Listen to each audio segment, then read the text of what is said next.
ఆర్థిక సంవత్సరం అంటే ఏమిటి? ఫైనాన్షియల్ ఇయర్ అంటారు. ఏమిటంటే దేశంలోని కుటుంబాలు, సంస్థలు, ప్రభుత్వాలు తమ ఆదాయ వ్యయాలకు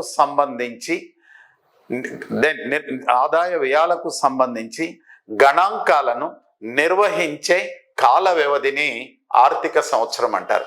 భారతదేశంలోని కుటుంబాలు కానీ, సంస్థలు కానీ, ప్రభుత్వాలు కానీ తమ ఆదాయం ఎంత ఉంది, ఎంత ఖర్చు చేశారు మొదలైనటువంటి వాటికి సంబంధించి ఒక గణాంకాలను ఒక అకౌంట్స్ని నిర్వహించాల. ఆ నిర్వహించే కాల వ్యవధి ఏంటంటే ఆర్థిక సంవత్సరము అని అంటామండి. సో ఇది ఫైనాన్షియల్ ఇయర్గా చెప్పుకుంటాం. అయితే ఈ ఆర్థిక సంవత్సరానికి ఏమిటి అంటే, ఈరోజు స్వాతంత్రం సిద్ధించి 75 సంవత్సరాలు 76 సంవత్సరాలు అయినప్పటికీ కూడా ఇప్పటికీ కూడా బ్రిటిష్ వాళ్ళు నిర్ణయించినటువంటి ఆర్థిక సంవత్సరాన్నే పాటిస్తున్నాం. ఎందుకు పాటించాలా? వీళ్ళు నిర్ణయించిన ఆర్థిక సంవత్సరాన్ని దాన్ని మార్చుకోవటం లేదు.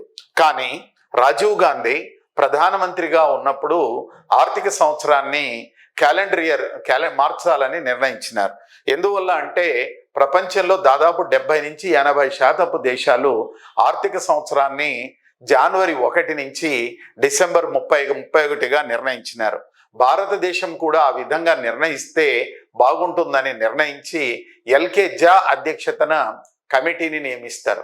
ఎల్కే జా కమిటీ ప్రపంచమంతా కూడా జాతీయ ఆర్థిక సంవత్సరాన్ని జనవరి 1 నుంచి డిసెంబర్ 31గా నిర్ణయించినారు.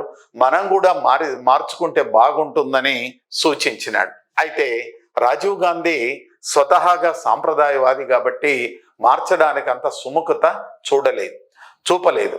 అయితే 2016లో భారత ప్రభుత్వము మరొకసారి ఆర్థిక సంవత్సరాన్ని మార్చడానికి సలహాలు సూచనల కోసం శంకరాచార్య అధ్యక్షతన కమిటీని నియమించినారు.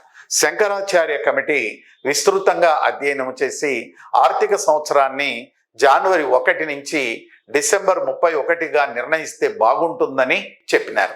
అయితే ఇక్కడ ఆర్థిక సంవత్సరం అనే ముచ్చట అనేది జరుగుతూ ఉంది.